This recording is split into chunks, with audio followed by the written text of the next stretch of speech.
Olá, amigos!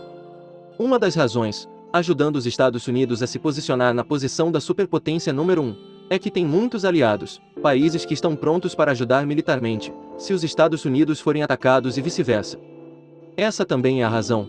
A superpotência econômica China tem muito poucos aliados militares, não é velho o suficiente para se comparar. Então, quem é um aliado dos Estados Unidos? Por que eles têm tantos aliados? Em 1775, os Estados Unidos revolucionaram o derrube da Grã-Bretanha. Eles estabeleceram sua primeira aliança com a França, o concorrente colonial da Grã-Bretanha. Entretanto, após a vitória americana em 1783, a aliança terminou. Para o propósito original entre eles, era apenas para vencer a Grã-Bretanha. Quando o jogo termina, a aliança termina. Após a unificação dos Estados Unidos, eles se tornaram uma nação grande e poderosa, protegida pelos oceanos Atlântico e Pacífico. Se um país quisesse invadir os Estados Unidos, eles teriam que atravessar os oceanos milhares de quilômetros, o que seria logisticamente difícil. Sem contar que, quando chegou, não tinha certeza da vitória. Portanto, desde que o Reino Unido se retirou, nenhum país ousou mais invadir os Estados Unidos. E eles também seguiram uma política de independência, sem aliados por quase 160 anos. Em 1941, o Japão foi a primeira nação a atacar a frota americana em Pearl Harbor, no Havaí. Este evento mudou completamente a mente dos presidentes americanos. Eles percebem que o vasto oceano não é uma parede sólida de proteção. Então eles começaram a formar alianças com a Grã-Bretanha e a União Soviética, contra o Japão e o eixo. Os Estados Unidos e seus aliados lutaram juntos e derrotaram o inimigo. No entanto, após a Segunda Guerra Mundial, a situação mudou. Os Estados Unidos e a União Soviética tornaram-se duas grandes potências. Uma montanha não pode ter dois tigres. Eles começaram a competir pelo primeiro lugar. Para evitar a influência e disseminação do comunismo da União Soviética, os Estados Unidos formaram alianças com outros 11 países, incluindo Canadá, Islândia, Grã-Bretanha, França, Bélgica, Portugal, Holanda, Dinamarca, Noruega, Luxemburgo e Itália. Juntos, eles formam a OTAN. Há um acordo comum entre eles: se algum inimigo ataca um membro, também ataca a OTAN. E os membros são responsáveis por fornecer assistência militar uns aos outros. Com poder militar superior, os Estados Unidos se tornaram o líder da OTAN. E os países participantes parecem seguros, sem medo do ataque inimigo. A maioria dos membros permitiu que os Estados Unidos construíssem bases militares no território, ajudando a formar a primeira linha de defesa contra a União Soviética. Além da União Soviética, os Estados Unidos também prestaram atenção às ameaças do leste asiático. Especificamente, em 1948, a Coreia do Norte tornou-se um país comunista.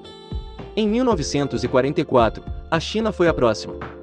Assim, os Estados Unidos estabeleceram suas próprias alianças com outros 6 países, entre eles, Japão, Coreia do Sul, Taiwan, Filipinas, Austrália e Nova Zelândia. Para demonstrar sua disposição em ajudar seus aliados, de 1950 a 1953, os Estados Unidos enviaram tropas para ajudar a Coreia do Sul, contra a Coreia do Norte, que era apoiada pela China e pela União Soviética. Desde então, os inimigos da América entenderam que tocar nos juniores da América é inquieto. Taiwan será o próximo exemplo no futuro. Além disso, os Estados Unidos também têm alianças com outros 21 países latino-americanos, sob o Tratado do Rio de 1947. Basicamente, o Tratado do Rio é semelhante ao OTAN: quando um país é atacado, os membros, outros vão ajudar.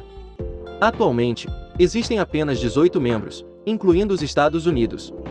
Na década de 1960, a América tinha uma cerca defensiva ao redor da casa. Se a União Soviética atacasse, seria autoflagelação. Para testar se os aliados dos Estados Unidos os ajudariam, a União Soviética usou a cidade de Berlim na Alemanha como teste.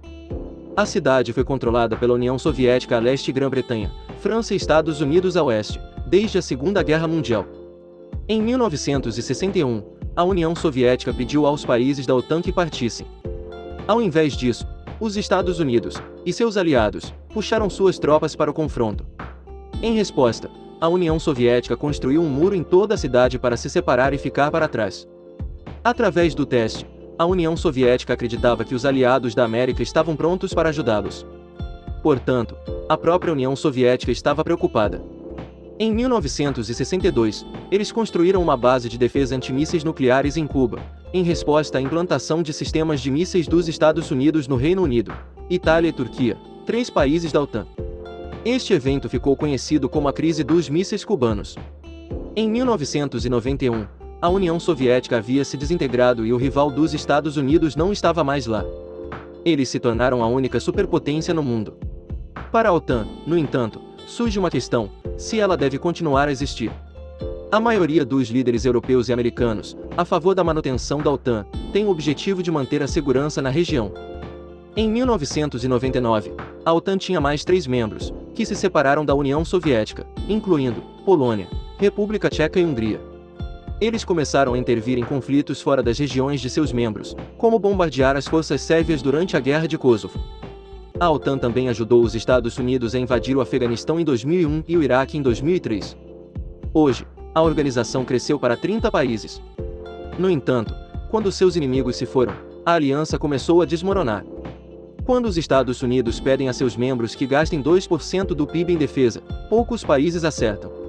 Embora os presidentes dos Estados Unidos sempre tenham afirmado sua prontidão para ajudar os aliados quando eles precisam. Vendo a fraqueza, os 2 países inimigos dos Estados Unidos começaram a experimentar para ver se a OTAN ainda poderia ser a mesma. O primeiro é a Rússia, que invadiu a Geórgia em 2008 e a Ucrânia em 2014. Os 2 países estão programados para aderir à OTAN. Este ataque tem muitos propósitos, inclusive impedindo-os de ingressar na OTAN e testando a resposta dos Estados Unidos e seus aliados, para ver se ajudam ou não esses pequenos países. Os Estados Unidos protestaram e enviaram ajuda para 2 países invadidos pela Rússia.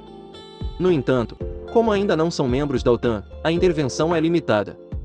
Em seguida, a China, procedendo à construção de uma poderosa força militar e de um grande estoque de mísseis, capaz de controlar a área do Mar do Sul da China. Eles apresentam a reivindicação da linha de 9 traços, infringindo os interesses de outros países, incluindo Taiwan e as Filipinas, 2 aliados dos Estados Unidos. Além disso, de acordo com algumas autoridades americanas, a China poderá em breve enviar tropas para invadir Taiwan no futuro. O aumento do poder militar da China também enfraquece o poder dos Estados Unidos na Ásia. Com a evolução da situação atual, os Estados Unidos estão enfrentando muitos testes. Talvez, o mundo tenha que esperar, se eles têm os mesmos aliados para agir. O vídeo termina aqui. Obrigado a todos por assistirem e gostarem. Se você achou o vídeo útil, por favor, dê um like e se inscreva no canal para nos apoiar. Adeus e nos vemos novamente.